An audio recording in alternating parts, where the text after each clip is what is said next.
เนี่ยทางไปพาด้ามบ่มีขู่อย่างนะเดี๋ยวนี้ซื้อ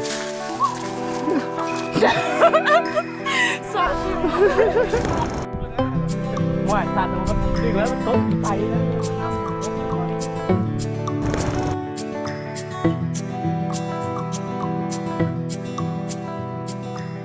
มองอีกอย่างก็จมอีกอย่าง ตอนแรก3-4 โมงฮอด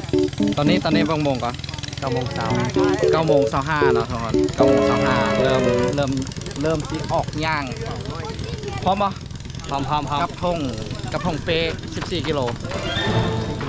อันนี้15 กิโลต่อให้เราโลนึงว้าว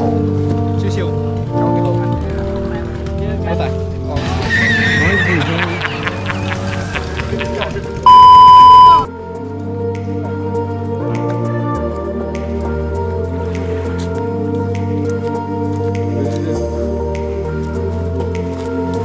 เป็นไรสัมผัสอะไรเป็นยังไง ฮะโอ้สุด สุด จริงก็ดิ่งเหนียว อันถ้าเป็นตะกี้คือมาปีกายนะเข้ามาช่วงใดก็ช่วงเดือน6เนาะเดือน6เดือน7คือแบบมาฮอดนี่อ่ะเป็นกิโลแรกอ่ะคือหอบแล้วต้องได้พักอ่ะแต่มาตอนนี้ก็รู้สึกแบบพอทงมันหนักนะเขาไปซ้อมแล่นอยู่แต่ว่า ตอนนี้ที่เขาพายทงแบบทงมันหนักกันเลยว่ารู้สึกว่าลงน้ำหนักขาอะไรกันไปนะเราต้องหาวิธีแก้อย่างแบบบอไซน้ำหนักขาอะไรแบบย่องไปก่อนอย่างแบบนี้นะคิดว่าน่าจะรอดมาตอนนี้ก็ยังรู้สึกโอเคอยู่ถ้าร่างกายมันปรับตัวก่อนเหงื่อออกอย่างสนะมันน่าจะดีขึ้นโอเคเบิกสถานการณ์ต่อไปนะ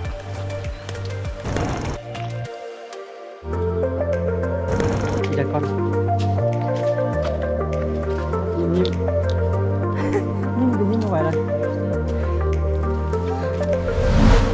ต้องวางน้อยอะไรน้อย ว่าลงพักเลย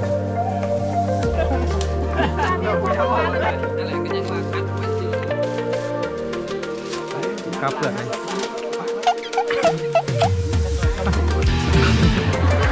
ง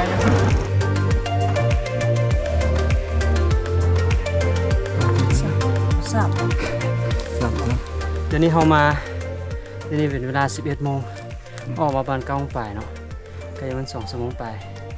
ถือว่าโอเค เนี่ยประมาณเท่าไหร่ละ จะกิโลใช่ป่ะ 1/3ได้ปะ 1 ส่วน 3เรียกว่าใกล้เข้ามาเนาะ แต่แห้งเรือเฟือ ส่วนนี้แบบก็ถือว่าเมื่อยอยู่แต่ว่ามันก็ไปได้สบายแต่ว่าสุดก่อนนี้ยอมไป นี่อ่ะย่างมากิโลที่2แล้วนะชิรีวิวทางย่างไปพาดังชิวๆนะชิบอกว่าย่างไปพาดังไม่ได้ขึ้นพอขึ้นผูยัง นี่ให้เบิ่งนี่ทางไปพาดังบ่มีผูอย่างนะเดี๋ยวนี้ซื้อ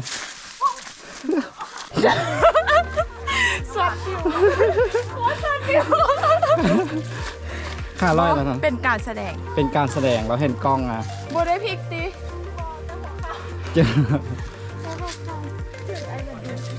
แมนเราเห็นคอนเทนต์เป็นอย่างเมื่อกี้เราเห็นกล้องราคาอ่อน เจ้าของกล้อง เรามาฮ้อนบองพักที่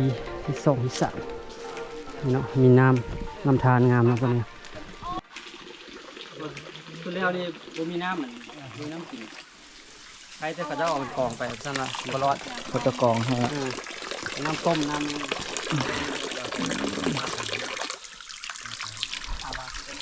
อย่าได้อย่าสุดเอามา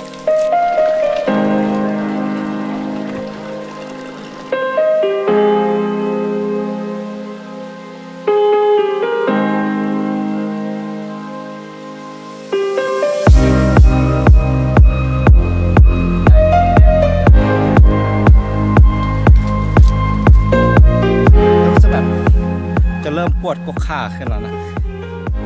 เริ่มปันขึ้นแต่ก็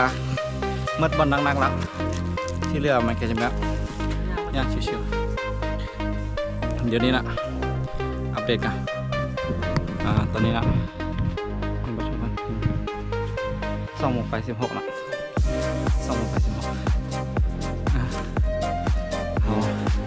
ออก9 โมงอะแล้วก็ซิมเมอร์บอลขึ้นภูแท้ๆแล้วยังจอมภูแบบคือภูฮะล้นอ่ะภูหญ้าขาอย่างนะอันนั้นก็เติมหนึ่งแต่เก็บกวาดบอลหนักๆมาแล้วก็มีปวดแข้งปวดขาปวดคอแข้งมันแบบปวดๆอ่ะมันไม่ได้เป็นแบบปั้นเลยเจ็บแสดงว่าได้สบายๆเนาะ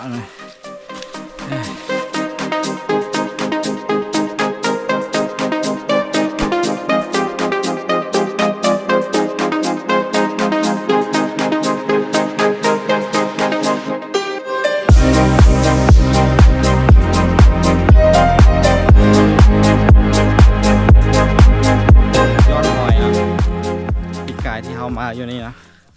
จะเบิ่งว่ามันแตกต่างกันจังไดโอเคถ้าเทียบกับปีกไก่ที่มาจะเป็นอะไรอันสภาพแวดล้อมบรรยากาศอย่างไรกว่าโอ้ขอกระมักตัวนั้นหลายกว่าเนาะพอยังมันมีหมอกไปเลยอันนี้หญ้ามันก็เขียวงามลงไปแต่ตอนนี้มันแห้งกระด้างแห้งกระด้างไปม้วนแท้อย่างนี้ฮะมันคืออะไรเค้กช็อกโกแลตดาร์กอีกช็อกโกแลตดาร์กอัปเดตสถานการณ์นะตอนนี้ทุกคนอัปเดตสถานการณ์เดี๋ยวนี้เฮากามาอยู่ในชั่วโมงที่5 ที่ 6เนาะย่างมาได้5-6 ชั่วโมงยังด้วยผู้เดียวน้อยเดี๋ยวเนาะฮอดละใกล้จะฮอดแล้วเนาะจิ๊บชิวๆเดี๋ยวเขาสิเอาภาพตัวเก่าให้เบิ่งเนาะสมัยตะกี้มานอนอากลากเลยเดี๋ยวนี้เขายังสู้ได้ชิวๆเนาะเอาเบิ่งเขาเบิ่งกับเจ้านะมื้อนี้เขายังจะไปขึ้นอันนั้นเองได้นี่สุดแล้วนี่เขามาเราไปบ่รอดนี่นี่เขาก็ตายละเอามีดจี้คอก็บ่ขึ้นสุดแล้วนะยอมแนะนำนะครับมื้อใหม่มาเนาะมาแล้วก็บ่ต้องขึ้นไปก็ได้อยู่หม่องแคมป์ใส่แบบหม่องตั้งแคมป์นี่ก็พอแล้วสุดหนาวเขามาแก้มือใหม่อีกบาทนึงคือพวกเขาคนอื่นจะบ่เคยเฮ็ดเขาตีมาแก้มือนะเขาอาจจะมาว่าเดี๋ยวเราแล้วเลยสินะเขาบ่อยากมาเสียเวลาอีกนะแต่ว่าเขาเอาประสบการณ์ก่อนคือมีประสบการณ์แล้วครับพิสิทธิ์โอเคเอาไปต่อไปต่อยังคุณยังเห็นคือสุดแล้วนะ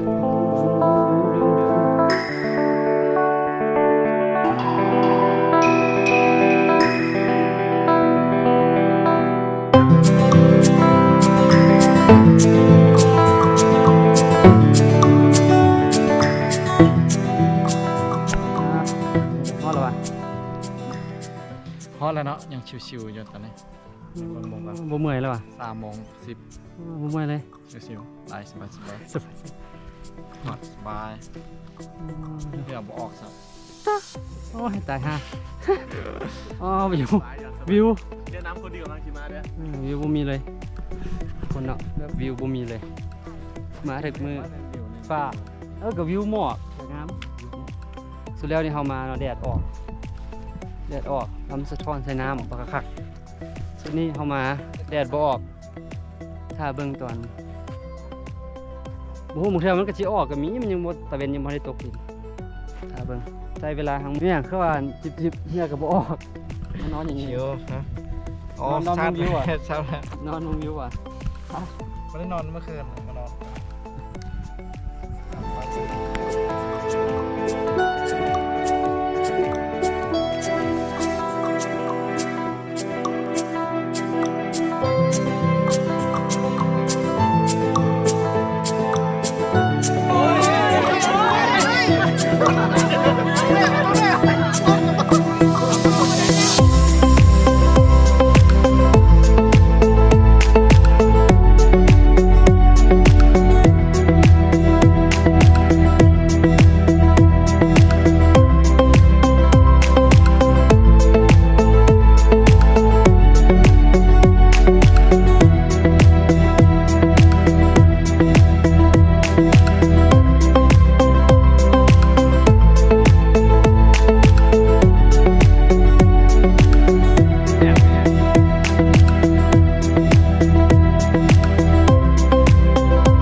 อ่านไม่ถึงเลย คนละคำเลย คนละคำเนาะ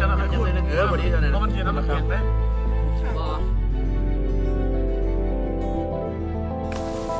สบายดีตอนเช้าอันสดใสอ่ะ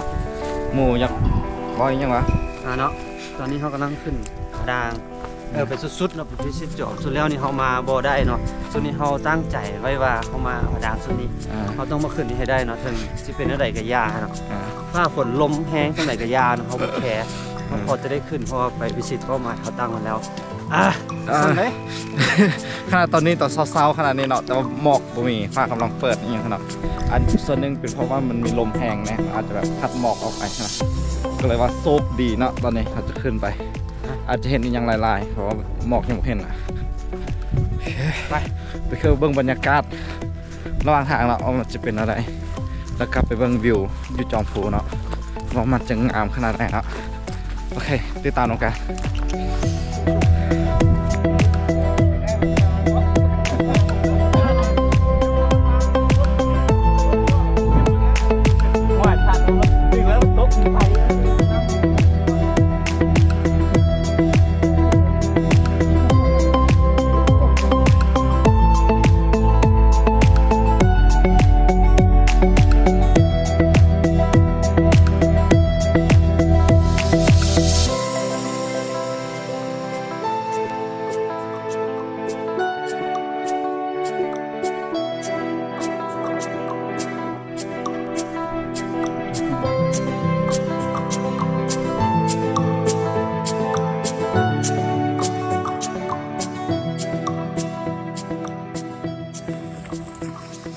ทุกคนทำมาฮอดละ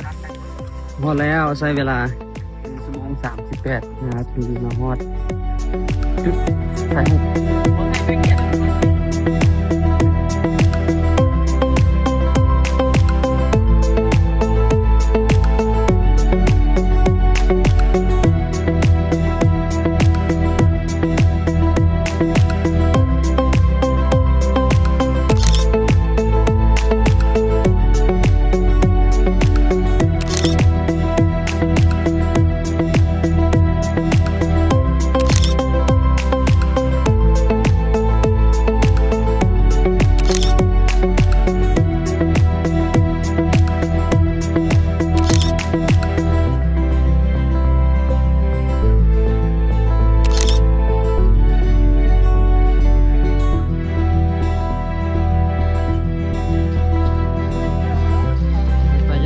ลิง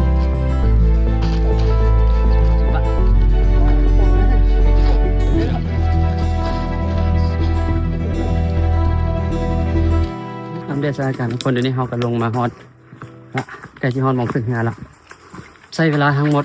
อยู่2 ชั่วโมงกับ33 นาทีบอกเลยว่าไวแฮง